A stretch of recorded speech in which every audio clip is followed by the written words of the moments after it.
মূলধন সংকটে রয়েছেন দেশের আইসিটি খাতের উদ্যোক্তারা। অভিযোগ রয়েছে এ খাতে অর্থায়নে ব্যাংকগুলোর তেমন আগ্রহ নেই।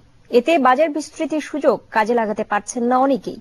তাই এ খাতের উদ্যোক্তাদের জন্য শেয়ার মার্কেট থেকে অর্থ সংগ্রহের সুযোগ করে দেওয়ার তাগিদ প্রযুক্তিবিদদের। বলছেন এতে সহজে মিলবে অর্থ, তৈরি হবে কর্মসংস্থানের আরও সুযোগ। মাসুদুজ্জামান রবিনের রিপোর্ট। বাংলাদেশের সফটওয়্যার এবং অ্যাপস সহ নানা তথ্য প্রযুক্তি পণ্য ও সেবার চাহিদা তৈরি হয়েছে বিশ্বজুড়ে, কিন্তু মূলধন স্বল্পতার কারণে এ সুযোগ পুরোপুরি কাজে লাগাতে পারছেন না অনেক উদ্যোক্তা। অভিযোগ রয়েছে এ খাতে অর্থায়নে ব্যাংকগুলো উদাসীন, তাই শেয়ার বাজার থেকে পুঁজি সংগ্রহে আগ্রহী তারা। বলছেন তালিকাভুক্তির জন্য বর্তমানে সহায়ক নীতিমালা নেই।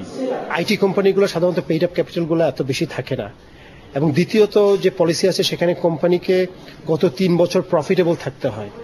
আইটি কোম্পানিগুলো কিন্তু প্রফিটেবিলিটির চেয়ে গ্রোথে ফোকাস করে, যেমন Amazon.com, গুগল, ফেসবুক, এরা 5 থেকে 10 বছর পর্যন্ত শুধুমাত্র গ্রোথে ফোকাস করেছে, তারা প্রফিটেবিলিটিতে ফোকাস করে নাই, এবং কোম্পানির ভ্যালুয়েশনটা কিন্তু বাড়তে থাকে সেই কারণেই।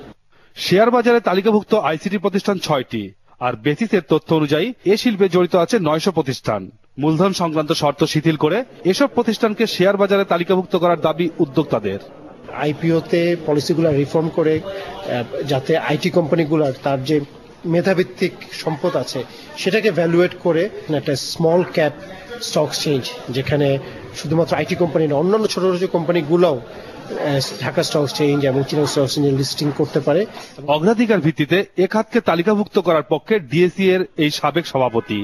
বেসিস যারা আইটি কোম্পানিগুলোর অর্গানাইজেশন, তারাও এটা নিয়ে অ্যাক্টিভ, সরকারও অ্যাক্টিভ, এসিসিও, আমরাও চাই যে এই ধরনের একটা প্ল্যাটফর্ম দাঁড়াক।